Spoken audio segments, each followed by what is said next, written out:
Selamat malam. Kembali lagi di Melek Hukum, bikin pintar, bikin segar. Ya. Kali ini ngomongin hal yang pasti disukai ya, tentang duit ya. Semua orang pasti kerja nyari duit kan ya. Nyari duit sampai stres, ntar ngilangin stresnya pakai duit juga ya. Jadi muter aja. Enggak, tapi memang susah. Karena di zaman sekarang banyak penipuan-penipuan, banyak iming-iming dengan kedok investasi itu. Sering kan sekarang dapat SMS seperti itu kan, pinjaman mudah tanpa agunan, tanpa KTP, tanpa KSK gitu kan. Saya pernah juga saya baca, enak banget syaratnya. Tanpa KTP, tanpa agunan, tanpa denda, tanpa penalti, ya kan, tanpa cair, ya kan. Jadi jadi itu kan apa ya, bikin kita menjadi enak nih nabung gitu kan. Apalagi memang repot, orang pegang duit itu sekarang repot ya kan. Susah loh pegang duit terus bingung mau ngapa-ngapain, apalagi nggak punya duit terus mau ngapa-ngapain. Itu lebih susah ya. Tapi bingung mau ditabung ntar ya kalau aman gitu kan. Bank kan kadang juga nggak percaya kita gitu ya, bolpen aja diikat kan. Jadi kadang ya, repot mau dikemanain gitu. Jadi waspada ya, hati-hati. Pegang uang itu juga bikin senang, tapi pegang uang kalau nggak hati-hati semuanya juga bisa hilang ya kan.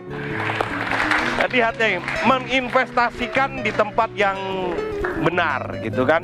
Gimana kadang kita investasi ntar ini bang pinjem dong, pernah kan pasti ngalamin ditawarin investasi, nih store aja 50 juta gitu, ntar 2 hari balik lah gitu. Oh ya bener saya pernah gitu, store saya 50 juta 2 hari balik orangnya pinjam lagi 50 juta. Jadi hati-hati buat yang pegang uang, karena uang juga bikin senang, tapi uang juga membuat kita kadang juga puyeng juga ya. Seperti ini kasusnya ini, seperti ini. Nah nih Mas, lagi kenapa? Kenapa? Nggak tahu apa lagi pusing. Pusing kenapa sih? Kerjaan? Ini kerjaan Bu, gini Mas. Saya ini kan ya kebetulan kemarin dapat warisan, dapat ya lumayan lah Mas. Terus saya ini bingung mau diapain. Usaha ini gagal. Ini ikut proyek-proyek gagal. Oke. Ini rencana mau saya deposituin gitu. Cuman kalau deposito ntar juga bunganya dikit juga. Didiemin. Lah, nggak usah deposito. Nih, saya ada solusinya nih. Solusi apaan Mas? Solusi buat Mas. Apaan nih? Duit warisan kan sayang nih ya. Lumayan kan? Iya ada ya. Iya lah. Sekarang gimana lagi, kerjaan nyantai hasilnya banyak. Kerjaan nyantai hasilnya banyak. Yoi. Apaan? Oh nih, ikutan investasi online aja Mas. Investasi online, sekarang zamannya online. Ya, nggak usah juga. pusing. Susah nggak? Nggak susah. Gimana tuh caranya? Ini jelasin dulu, walaupun dikit-dikit nanti hasilnya jadi bukit. Iya, Mas. dikit-dikit ya hasilnya. Iya. Lama-lama jadi bukit. Nggak usah banyak. Jangan sampai dikit-dikit uang saya tinggal sedikit loh. Iya. Tapi bener nih. Bener. Nah, terus gimana caranya? Jadi gini, nih Mas Saya daftar. naruh apa? Gimana syaratnya? Mas daftar, bikin akun ini, terus abis itu Aplikasi nih. aplikasi, Akun. di itu. yo. Terus? duit saya udah telat ya. Kenapa ini kemarin kan ikut invest yang online itu. Terus? Udah daftar, udah bayar saja. Udah hampir 1 M uang warisan keluarga. Kenapa? Ini di webnya aja dibuka nggak bisa. Akun saya hilang. Ini orang yang ngajak saya telepon. Coba lihat siapa? Nggak nyambung, mati. Uang saya kemana? Lah, asik lu sama banget sama kayak teman gua, Bar. Ini nih si Imam nih, kena tipu dia orangnya. Udah banyak banget korbannya sama dia. Hah? Ini orang tukang tipu. Banyak banget korbannya sama dia. Investasi bodong. Iya. Lihat aja apa? Iya, Tuh nggak bisa kan? Aduh. Sabar dah ya. Sabar Bar ya. Sabar. Waduh, Maaf dah. istri saya ntar marah-marah, keluarga. Aduh. Makasih loh masih bersama kita di Melek Hukum. Bikin pintar, bikin segar. Yeay. Ada Akbar, ada saya Friska, ada Prof. Edi. Malam ini kita akan ngobrolin soal investasi bodong bikin kantong bolong. Aduh, maksudnya kan ya kalau investasi itu buat nambah keuntungan, nambah Tapi malah pundi-pundi, kesedot. malah Ya. kesedot. Sebenarnya kalau misalnya investasi online, ini tuh dasar hukumnya apa sih Prof yang harus kita cek betul-betul? Jadi biar investasi ini memang aman yang kita pilih. Ya, pertama begini, ketika kita berinvestasi maka secara hukum ini kan adalah hubungan hukum keperdataan ya. Ya. Karena ada perjanjian antara pihak satu dengan pihak yang lain dan kemudian ada hak dan kewajiban dari masing-masing pihak. Tetapi yang harus kita teliti lebih lanjut, ini benar nggak perusahaan yang bonafit enggak? Ya. Bagaimana kemudian hak dan kewajiban kita? Jangan-jangan enak di depan tapi susah di belakang. Ya karena kan iming-iming awalnya tuh pasti akan menggandakan. Dengan Ya. cepat Iya, dengan invest cepat. balik Iya. kan. Kayak kadang nggak masuk akal gitu, misal jual beli juga kadang ini Iya. MLM-nya istilahnya gitu Iya. ya. Kadang juga yang ujung-ujung nih yang bawah-bawah nggak kebagian, Kayak skema ditinggal. Ponzi gitu ya kalau kita Ponzi. ingat ya Betul, beberapa waktu ya. belakang. Sebetulnya kalau kita melihat istilah skema Ponzi itu sebetulnya kan pertama kali muncul dalam kejahatan terorganisasi di Amerika. Jadi dia mencoba untuk mengadakan keuntungan, tetapi itu sebetulnya adalah salah satu modus operandi kejahatan penipuan untuk menyedot dana yang besar dari masyarakat. Itu kasus yang betul-betul terkenal di Amerika, yang pelakunya adalah Ponzi sehingga kemudian ada nama segitiga Ponzi itu.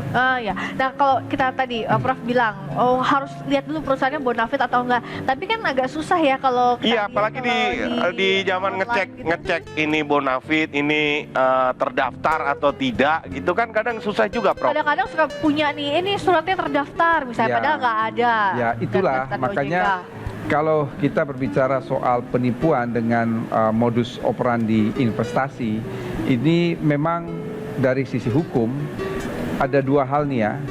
Penipuan itu sendiri sebetulnya adalah suatu perbuatan yang menimbulkan akibat hukum yang dia ada dalam Kitab Undang-Undang Hukum Pidana, tapi ada juga dalam Kitab Undang-Undang Hukum Perdata. Oke. Jadi kalau dalam Kitab Undang-Undang Hukum Perdata itu diatur dalam pasal 1328 sebagai hal yang dapat membatalkan perjanjian. Tetapi kalau penipuan dalam Kitab Undang-Undang Hukum Pidana memang sejak awal si pelaku itu sudah mempunyai niat jahat, sudah mempunyai mens rea untuk menggunakan investasi itu sebagai modus operandi penipuan itu. Dan rata-rata sekarang tuh ya modus operandinya gitu ya. Wah, ini nanti ada testimoni. Jadi betul, dia keuntungan. memanfaatkan situasi orang yang mungkin sedang membutuhkan uang, Iya. orang yang sedang betul-betul membutuhkan bantuan, kemudian dia menawarkan uang, tetapi sebetulnya embel-embelnya di belakang itu sampai kemudian ada bunga yang berlipat ganda, atau dia memberikan suatu sanksi-sanksi kalau ini kemudian tidak dibayar, lalu kemudian namanya kemudian akan disebar luaskan. Jadi ada yang modusnya tadi investasi, ada juga yang Pinjaman dengan bunga mencekik itu Ya. tadi. Kalau yang gini termasuk nggak, Prof? Ini ada temen nih ngadain usaha, Ya, terus kita invest nih, ya. ternyata gagal gitu. Itu dia bisa kita tuntun nggak, Prof? Begini, sekali lagi, antara para pihak ini kan lahir dari suatu perjanjian. Iya. Nah, perjanjian itu kan ada syarat sahnya ya, ada kesepakatan, kecakapan para pihak, objek tertentu dan kausa yang halal. Di dalam perjanjian itu ada hak dan kewajiban. Jadi terkadang ketika salah satu pihak wan prestasi, tidak mesti dalam konteks penipuan. Kita bisa menuntut dalam konteks wan prestasi di dalam KUH Perdata. Tetapi kalau memang niat jahat dari awal itu, niat jahat itu timbul pada saat mengadakan perjanjian itu bukan lebih masuk pada perdata, tetapi masuk pada pidana. Karena pidana itu kan sebetulnya kalau kita lihat dalam pasal 378 itu kan serangkaian perkataan bohong, Ya. tipu muslihat, keadaan palsu yang menggerakkan orang untuk berhutang menghapus piutang yang merugikan orang lain. Ngomong-ngomong yang merugikan, beberapa waktu ini kan kita ingat ada kasus arisan online. Betul. Ini modusnya mengumpulkan uang, nanti akan balik, tahu-taunya nggak balik-balik Ya. uangnya. Kita akan bahas ini. Betul. Abis iklan kita akan kembali lagi. Buat yang mau komentar boleh banget di Twitternya @KompasTV, hashtagnya Melek Hukum Kompas TV. Jangan kemana-mana ya, tetap di Melek Hukum. Bikin pintar, bikin segar.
Bikin pintar, bikin segar. Tadi kita udah janji ya ada narasumber malam ini yang akan cerita banyak soal penipuan investasi online. Ini modusnya arisan yang bodong ternyata. Modusnya sih bilangnya katanya tanpa riba. Makanya banyak yang ikutan. Salah satunya ini ada Bu Lili ya. Iya. Nah kita akan lihat seperti apa sebenarnya informasi soal ini.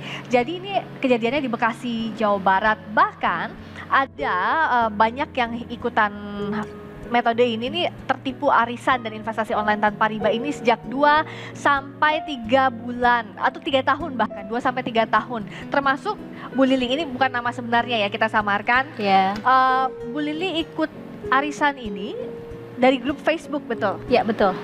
Gimana kok bisa tertarik, kok bisa percaya sih ikutan investasi online ini? Jadi awalnya saya ikut di akhir tahun 2017.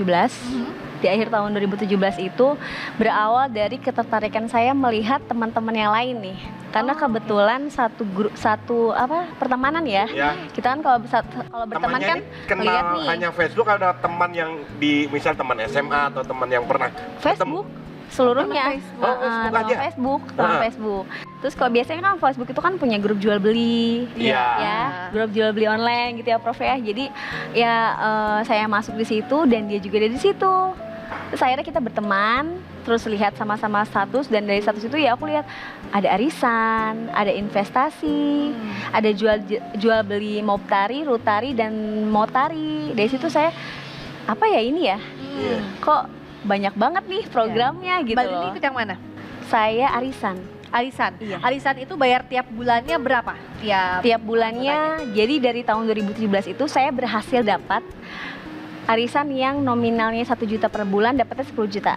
Itu berhasil. Sempat dapat. Sempat dapat berhasil. Dapatnya Dan saya nggak ini dong, nggak ada berpikiran yang negatif dong. Wah, Ya dikirim, mana uangnya nih? Dikirim. Via Uangnya transfer. ditransfer. Jadi 10 juta kayak ya, transaksi 10 juta ya? elektronik gitu ya, 10 10 juta. selama 1 tahun awal itu. Iya, betul. Nah, Terus ikut setelah lagi?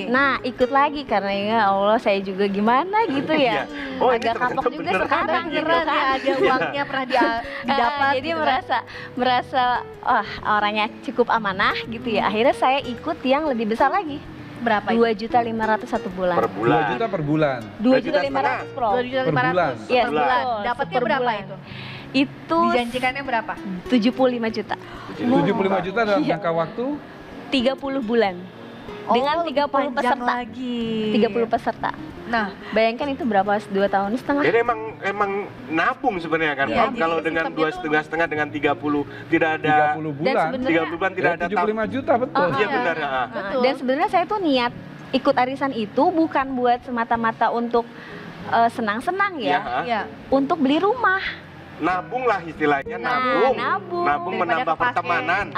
Nabung untuk beli rumah. Tapi kok ya udah sekarang sudah seperti ini ya mau Itu gimana ya? sejak kapan sih mandeknya atau curiga kok kayaknya nggak ada kabar aja soal Awal uangnya itu? awal Maret 2019 kemarin, Mbak. Oke, dari Maret 2019 nggak ada kabar sama sekali di grup Nggak itu pun ada lagi. kabar, dan desas-desusnya itu grup itu ya sudah mulai kacau ya. Artinya para penagih banyak yang bertanya ulang mana uangnya, mana investasi saya, bla bla bla, banyak sekali. Dan saya bertanya, ada apa nih sebenarnya?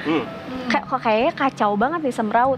Dari mulai grup di Facebook, dari mulai status pribadi owner ini gitu ya. Jadi tolong dibaca inbox itu banyak sekali. Ada apa nih? Itu adminnya ya, adminnya. Adminnya. Heeh. Tapi sampai Maret 2019 kemarin itu dari awal nggak pernah ketemu muka sama Nggak dia. pernah.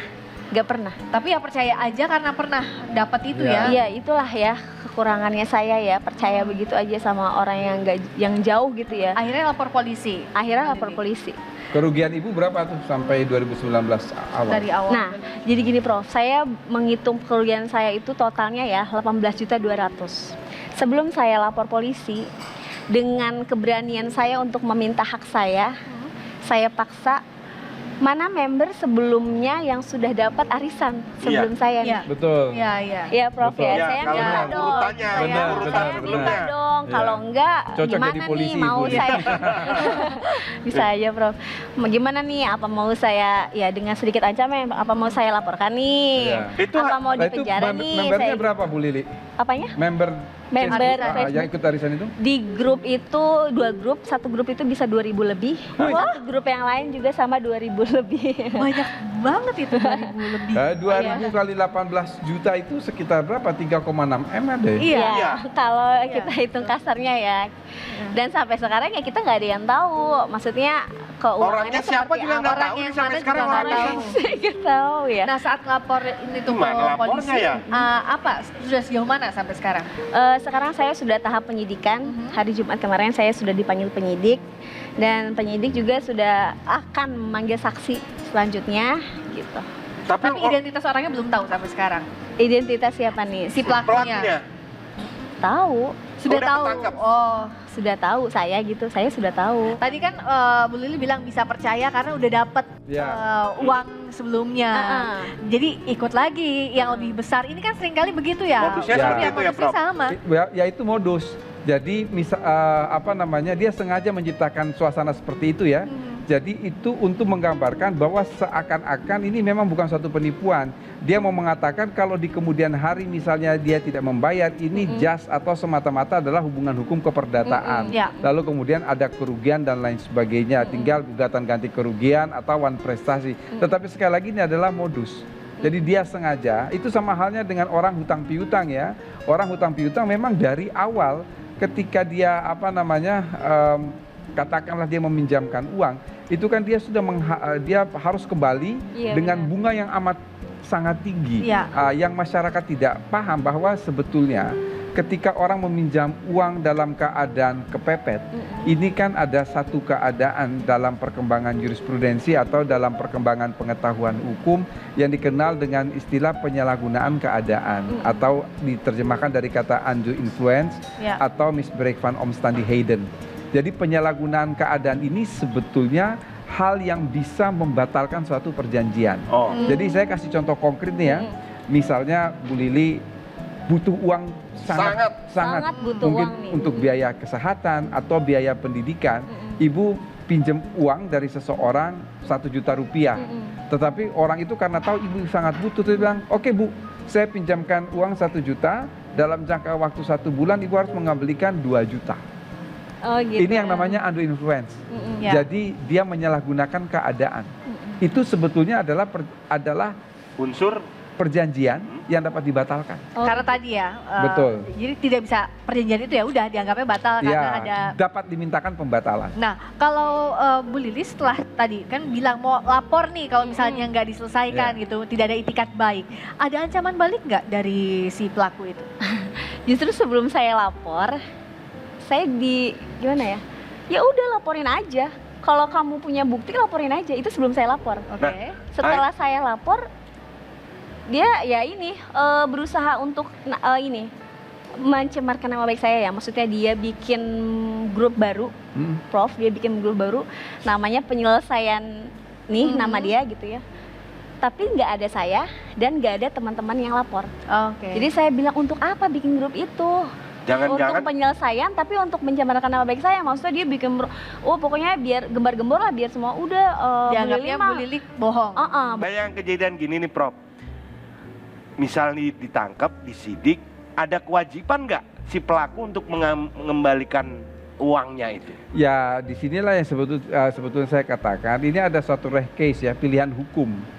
Jadi ketika ada suatu perbuatan hukum yang dia masuk pada 2 ranah, bisa ranah secara perdata, bisa ranah secara pidana, maka itu menjadi pilihan hukum bagi korban. Ketika dia misalnya mau menuntut ini secara keperdataan, sangat mungkin uangnya kembali. Artinya ada gugatan perbuatan melawan hukum atau wan prestasi. Kemudian kalau si orang yang digugat ini tidak bisa mengembalikan, mungkin ada aset dan yang disita dan lain sebagainya. Tetapi ini butuh waktu yang cukup lama. Sebaliknya kalau kita memilih jalan pidana, itu yang pertama dan utama kita sudah harus siap untuk uangnya tidak kembali. Tapi dia kemudian dimasukkan ke dalam penjara. Jadi itu adalah pilihan. Pilihan. Sama-sama susah. Bagaikan minum buah si malakama ya. Sama-sama gak enak pilihannya. Kalau Prof lihat mana jalan yang paling logis untuk diambil tadi, secara pidana atau perdata kalau udah sampai kerugiannya juga cukup besar dan bukan satu orang saja loh Prof. Kalau kita melihat bahwa si penipu itu dia tidak punya aset yang kemudian bisa disita lalu bisa dibagikan kepada sekian banyak orang, ambil jalan pidana. Sehingga memberikan efek jera bukan kepada dia sendiri juga tetapi kepada masyarakat. Tetapi kalau dia memiliki aset yang sebetulnya itu bisa untuk mengembalikan kerugian yang diderita oleh anggota-anggota arisan itu, maka lakukan gugatan secara perdata. Dalam kasusnya Bu Lili sejauh ini artinya dari awal memang tidak ada itikat baik dari pihak penipu tadi ya, kalau kita penyelenggara arisan itu sampai sekarang pun tidak ada. Ya itulah Tidak tadi ada. saya potong ya.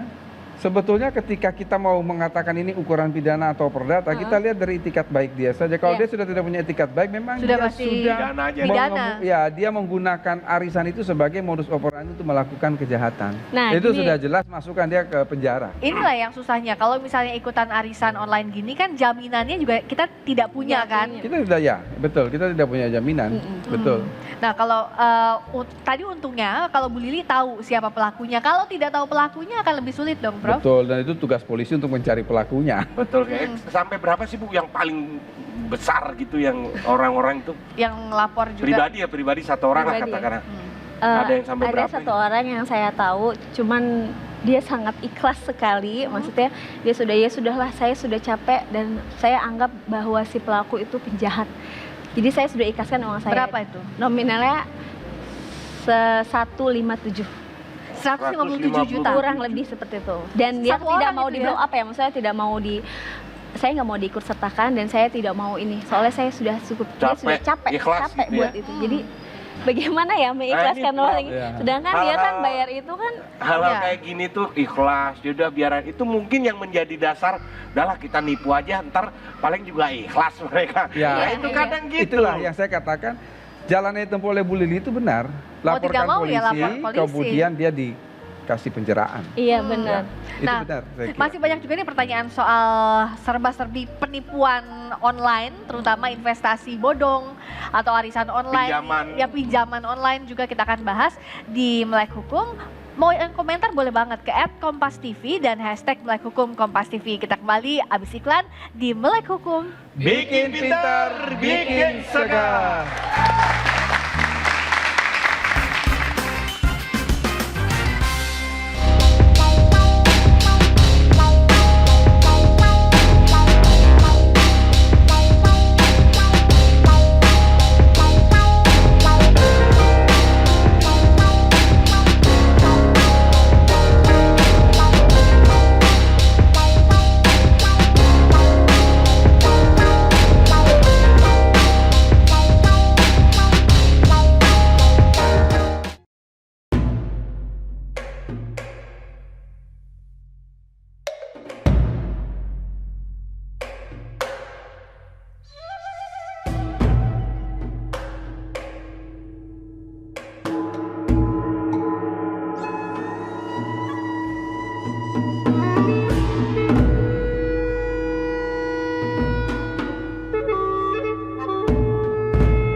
Inilah yang harus kita luruskan sebenarnya. Itu adalah mitos. Kenapa orang mengambil cula badak? Itu adalah untuk pengobatan, untuk prestise, untuk kebanggaan dan sebagainya. Itu tidak perlu lagi karena sebenarnya cula badak itu tidak ubahnya sama dengan kuku kita atau rambut kita yang hanya terdiri dari zat keratin. Dari riset yang sudah dilakukan oleh berbagai tempat, termasuk kita di sini, tidak ada khasiat yang khusus selain dari keratin yang terkandung di dalam cula badak itu. Jadi memang harus kita luruskan. Sangat disayangkan hanya dengan tujuan yang mitos yang tidak jelas, badak harus mati sia-sia.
soal investasi bodong ada banyak modus. Iya, ini siapa ngomong-ngomong? Pakai Saya baju tahanan. Masnya pelaku apa nih? naraperdata, Pak. Bukan narapidana. Naraperdata, ya. Karena kasus saya perdata. Oh, kalau perdata nggak di penjara ya, Prof? Nggak di penjara. Masnya Narapidana, apa? Masnya nipu. kasus penggelapan. Penggelapan apa? Wajah terlalu gelap. Jadi lagi Udah. ngomongin investasi online. Iya. Iya, Mas nipu juga. Saya dulu kasus penipuan dan peniupan. Peniupan apa? Penipuan dan peniupan. Peniupan. Itu seperti yang saya dulu kan saya janjiin bunga tinggi, saya janjiin saya janjiin kembali uangnya, tapi saya Padahal? tipu. Dan juga saya dulu ini pelaku kekerasan. Kekerasan apa? Ini waktu mempaban terlalu keras, jadi kekerasan dia terlalu keras. Sebenarnya bener nggak sih? Enggak, Pelaku. debt collector. Debt Nagih tapi tidak sopan gitu, nagih tapi Ngapain emang? wah saya bentak-bentak, Pak, saya banting-banting. Kok bisa? Padahal nggak ada orangnya loh. Terus saya- Kok jadi curiga Rumah. emang ini beneran apa enggak ya pelakunya ya? Iya, saya dulu Permisi ya, kasus Mas, ya. seperti itu, Mbak. Coba Aduh, saya mau lihat jangan dulu. loh, Coba saya buka dulu. jangan. Bohong ya? Bohong Jangan ah. loh, ini justru nggak pakai topeng. Kalau ini nah pakai topeng. Justru Terus alisnya justru ini asli. Kalau Oh, ini ini pakai asli. topeng. Nah, gini. sereman aslinya daripada Yaudah. topeng. Pakai topeng aja ini. Oh, pakai topeng aja ya. Pakai Oh, topeng aja gini ya. Iya, pakai topeng Alisnya aja. juga bagus tapi kok turun ya Mas ya? Kayak sedih Di gitu. penjara, Mbak. Di ini apa? Dikerjain sama yang senior. Makanya jangan jahat jadi orang. Iya. Mas ya, mendingan udah datang ke sini ke acara orang, bacain aja pertanyaan Nggak apa-apa netizen. nih. Nggak apa-apa. Ini saya lari dari penjara loh ini. Udah diawasin kok tenang aja. Nggak bisa Dari kabur. ini Cipinang. Dari Cipinang. Cipinang dibelah dua. Iya. Dari Sebagai Cipinang. pihak Iya. dibelah dua. Mohon maaf nih. Tapi Ayo. tahanannya nih enggak belanja ke mall atau lihat Enggak. lihat tenis di Bali gitu Iya. enggak. Enggak. Tapi di sana ada sel ya. Heeh. Yang sel tuh banyak handphonenya loh di sana. Kok Sel. bisa? Salah. Selular. Oh, Oh iya. Itu banyak Itu kan handphone di kalau sana ya. handphone itu memang. Iya. Ini ya, ada pertanyaannya apa netizen aja? ya nanya. Itu kan kebalik di nomor 2 nih. Oh, nomor 1 ya? Iya. Nah, ini borgol bisa dibuka kan sih?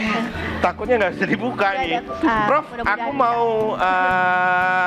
aku tuh mau tanya ya.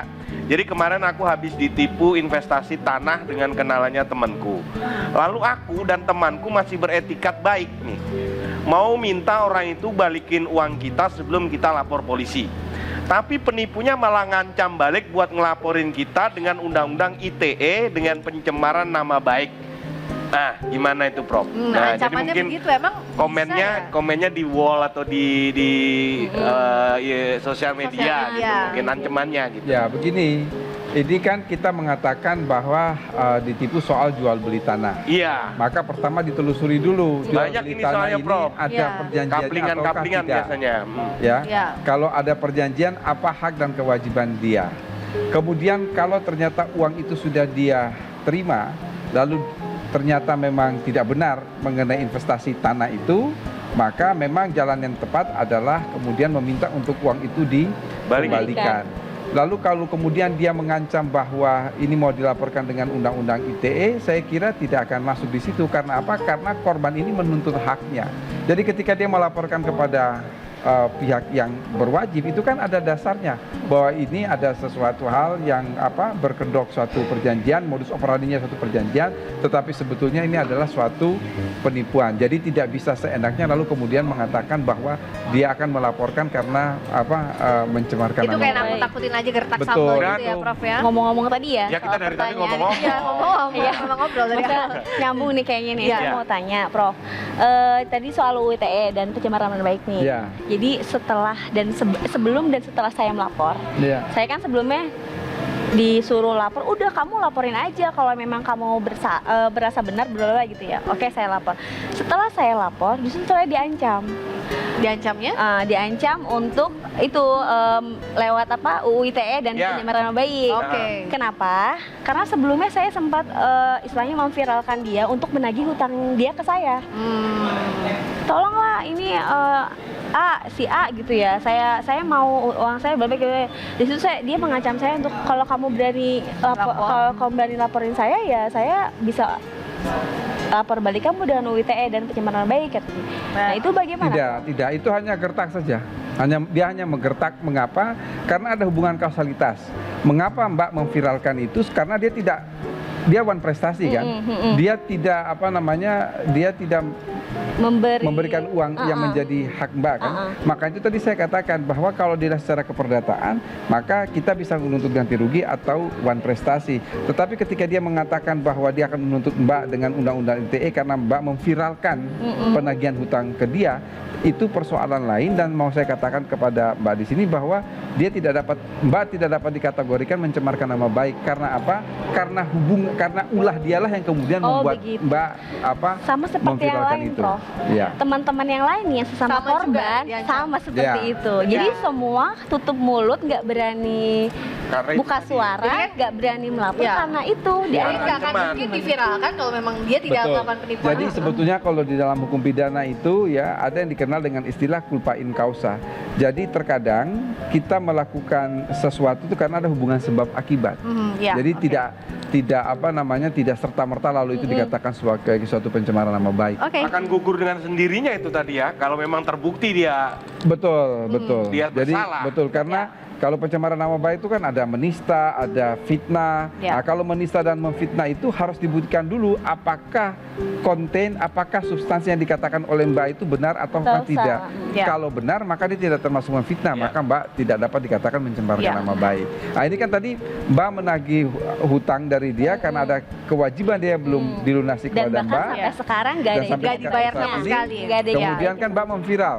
Dia pencemaran nama baik kan larinya ke menista atau ke fitnah. Kalau ini memang faktanya itu begitu. maka diberikan kepada Mbak untuk membuktikan bahwa betul dia mempunyai hutang. Kalau Mbak bisa buktikan itu sudah selesai persoalan. gugur. Ini termasuk bukti-bukti yang dibawa itu ini ya. Iya, Ya, Laporannya apa aja saya lihat laporan bisa polisi dilihat, ya. Prof. Ini, Prof. ini surat pemberitahuan hasil penyelidikan. Ya. Kalau laporan polisi tadi saya kebetulan nggak kebawa. Jadi ini yang baru kemarin, Prof. Tanggal 14 November. Ya. Bisa dilakukan. Baru sekali Ini baru 14 sekali November ya. Baru sekali. Ya. Ini baru banget. Laporan ke polisi itu ya, Dan Mbak ini ya. ada lampiran-lampirannya, ada lampiran-lampirannya, bukti-buktinya. bukti Termasuk bahwa percakapan juga di itu ya grup. jadi grup dia Facebook. membenarkan dirinya sendiri bahwa dia itu tidak bersalah.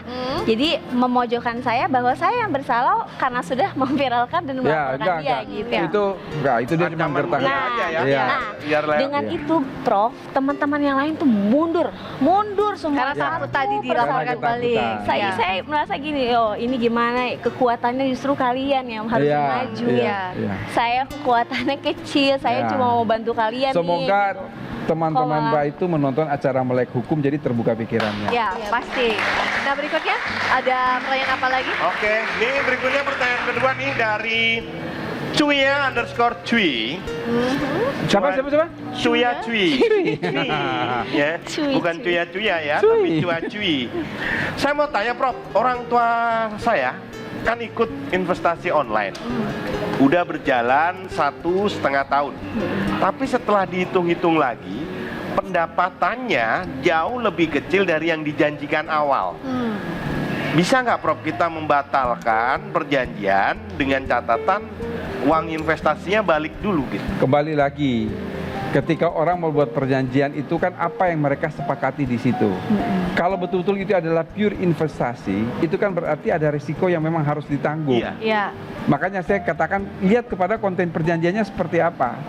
Lalu bagaimana pemutusan perjanjian seperti itu? Apakah dapat diputuskan sepihak ataukah ada dispute seperti apa? Jadi itu pertanyaan yang saya masih membutuhkan informasi lebih lanjut mengenai apa-apa yang ditanyakan. Takutnya kan dari awal tuh ada klausul-klausul yang menjebak klausul itu. lah. Kalau kan itu dia mengatakan dia mengikuti investasi, Iya. kemudian ternyata rugi. Hasilnya kurang. Iya. Hasilnya kurang. Itu kita tidak serta-merta bisa mengatakan bahwa itu penipuan. Sekali lagi kita melihat dari konten isi perjanjian itu seperti apa. Jangan-jangan memang ada kalau kerugian harus seperti apa, kemudian kalau kewajiban yang tidak dipenuhi harus seperti apa dan lain sebagainya. Jadi itu pertanyaan yang masih terlalu global dan saya belum bisa memberikan jawaban yang pasti karena harus tahu digali kejadian lebih di lanjut. awalnya itu Iya. seperti Jadi apa mungkin ya? orang itu gini, Prof, kalau waktu ikut perjanjian, ikut investasi apa, kan ada klausul-klausul. Itu Iya. harusnya justru dikonsultasikan dulu ke orang yang ngerti hukum. Betul, betul. Jangan kebalik ya. Betul. Baru ada Udah kasus, kasus, Ya, baru baru tanya ada ini. begitu, Iya. begitu ya. Memang kebanyakan masyarakat kita itu masyarakat yang awam hukum, apalagi kalau ketika dia mengikuti suatu investasi Ya. atau dia pinjam uang segala macam Ya. kan, memang dalam keadaan butuh ya. Iya. Jadi terkadang apapun klausul aja dia nggak mau Yang penting- Yang penting tanda itu tangan. sangat Dulu ya fatal. tanda tangan Iya, dulu, tanda nanti tangan, tahu betul. untungnya berapa yang Nah, itu dijanjikan. Ya. sering Ya. terjadi nih. Ngomong-ngomong Prof. ada yang mau nanya juga dari Nah, ini penonton. dari teman-teman silakan. Nih. Iya. Jadi Namanya gini, siapa? Bro. Oh, Nama nama dong. saya Listi. Listi. Ini apa, sudah punya uang buat investasi? Orang tuanya mungkin. Bukan investasi. Jadi gini, Prof.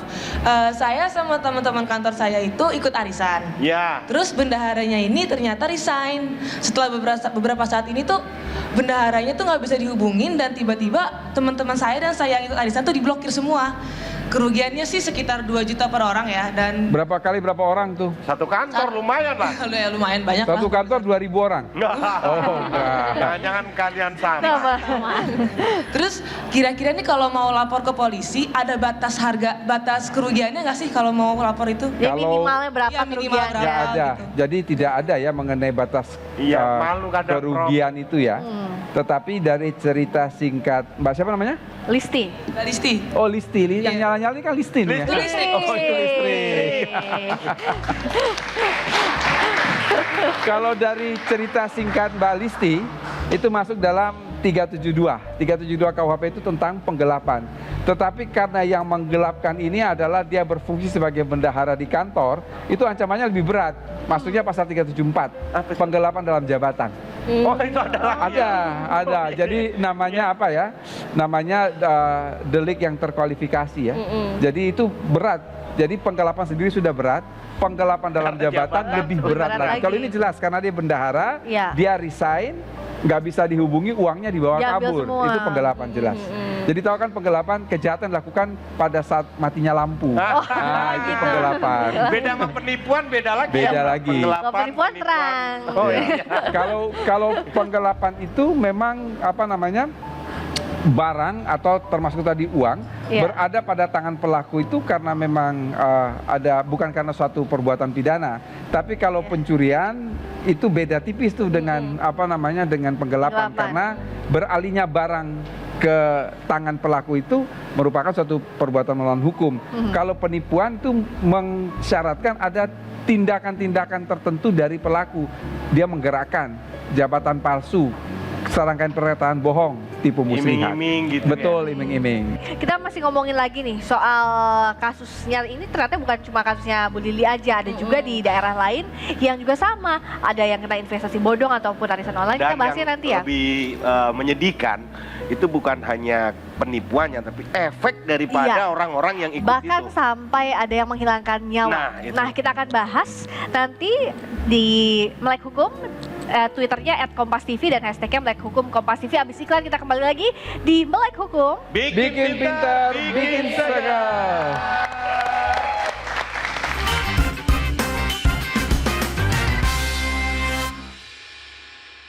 Trio ini ngantuknya abadi, Prof. Ngantuknya abadi. Aha!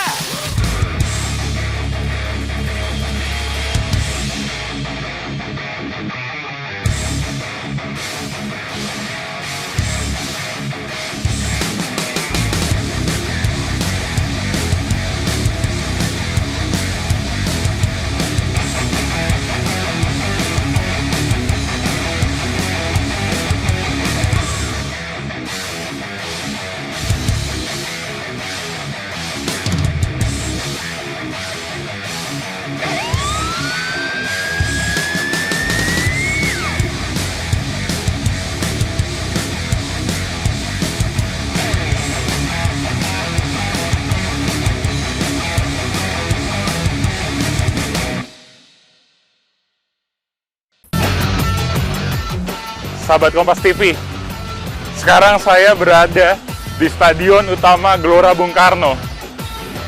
Saya membayangkan timnas Indonesia bermain di stadion ini di hadapan 80.000 penonton. Betapa megahnya. Abdul Wadud dari Sudan dan dia sedang bersama dengan keluarganya. Say hi.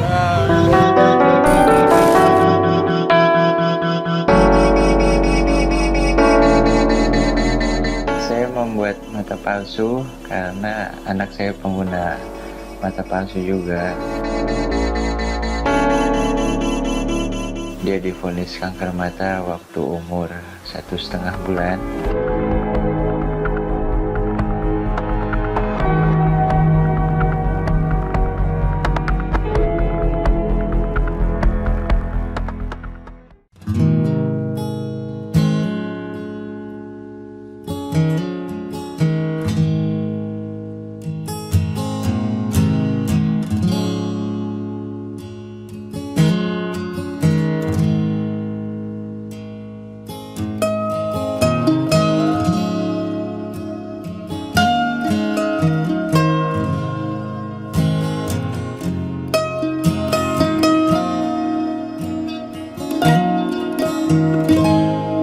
Kalau disebut penduduk ilegal, saya nggak setuju karena saya punya identitas resmi dari negara, yaitu KTP DKI.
Di Melek Hukum kali ini, Bu Lili udah cerita nih soal arisan online, penipuan bermodus arisan online ini. Ada juga kisah-kisah lainnya, cerita-cerita lainnya.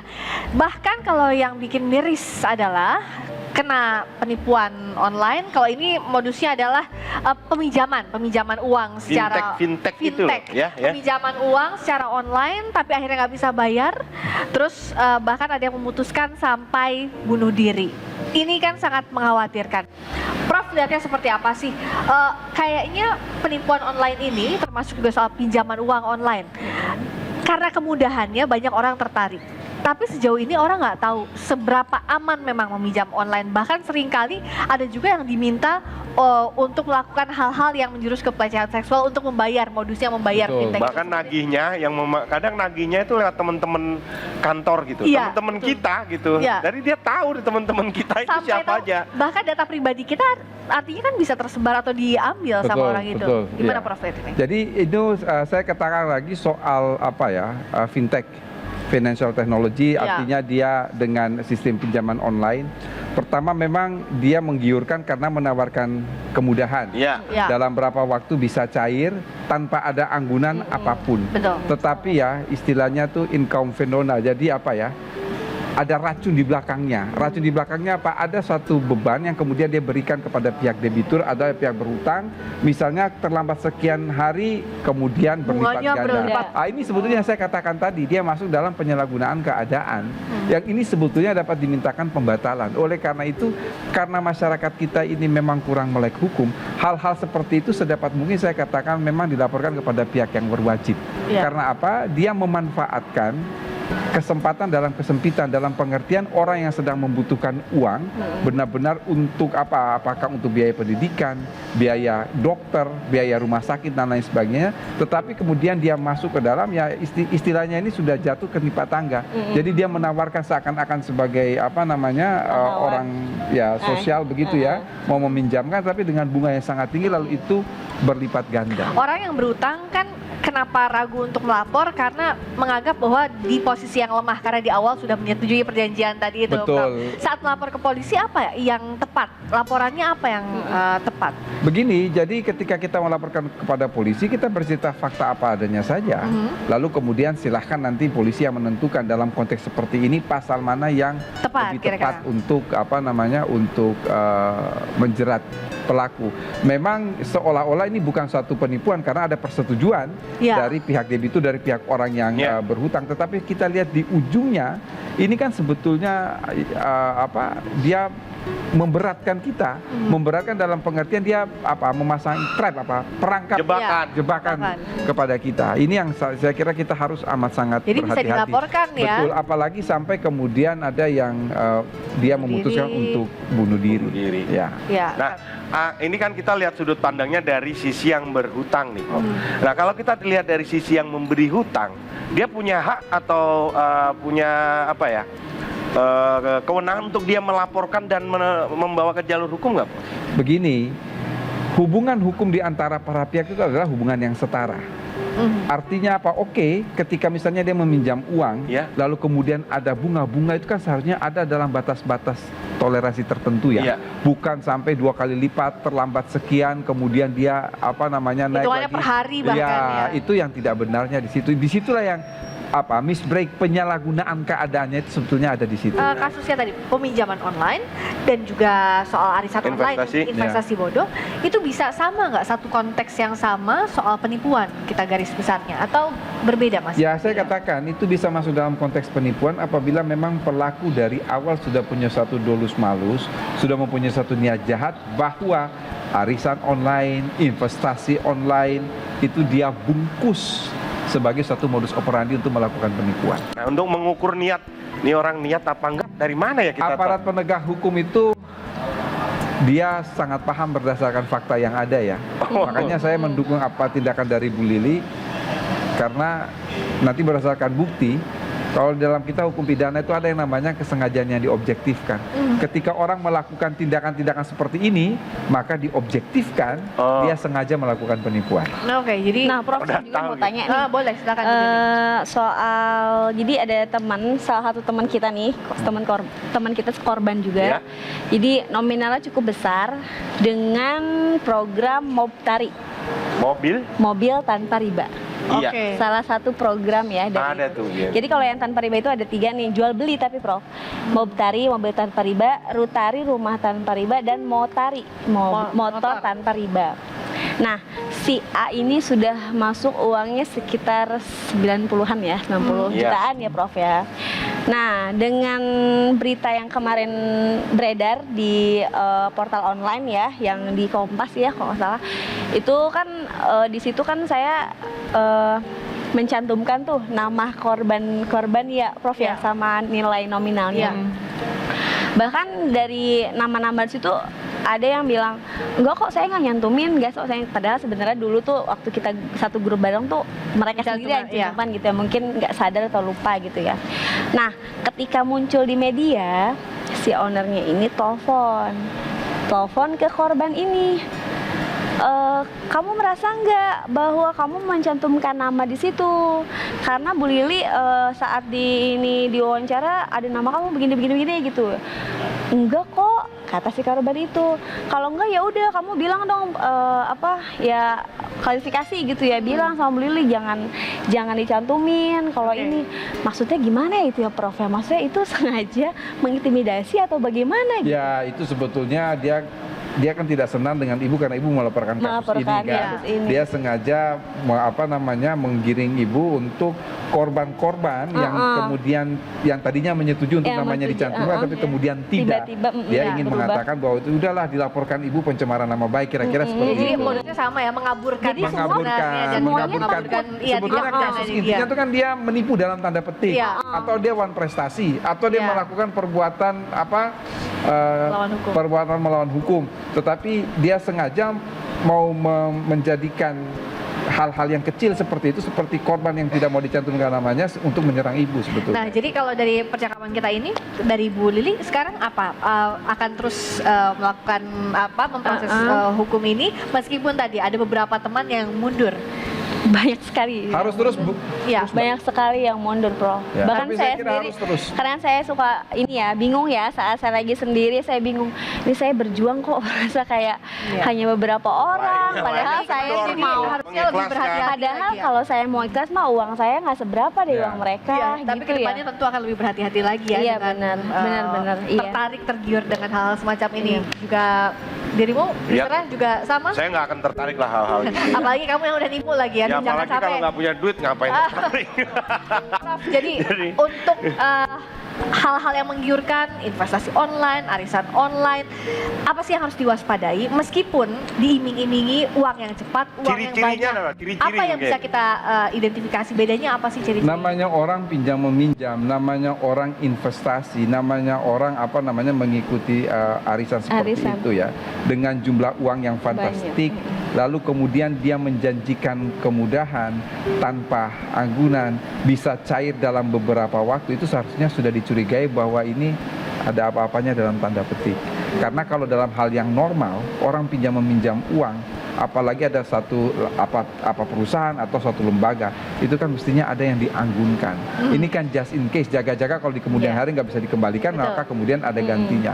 Jadi sebetulnya ketika dia menawarkan kemudahan, itu sudah patut untuk dicurigai. Jadi janji easy money itulah yang harusnya Betul, dicurigai. Jadi harus lebih waspada lagi, iming-iming uang yang mudah itu tidak akan mungkin kalau misalnya kita baca secara logika ya, Betul. Prof ya. Silakan ketuk palunya.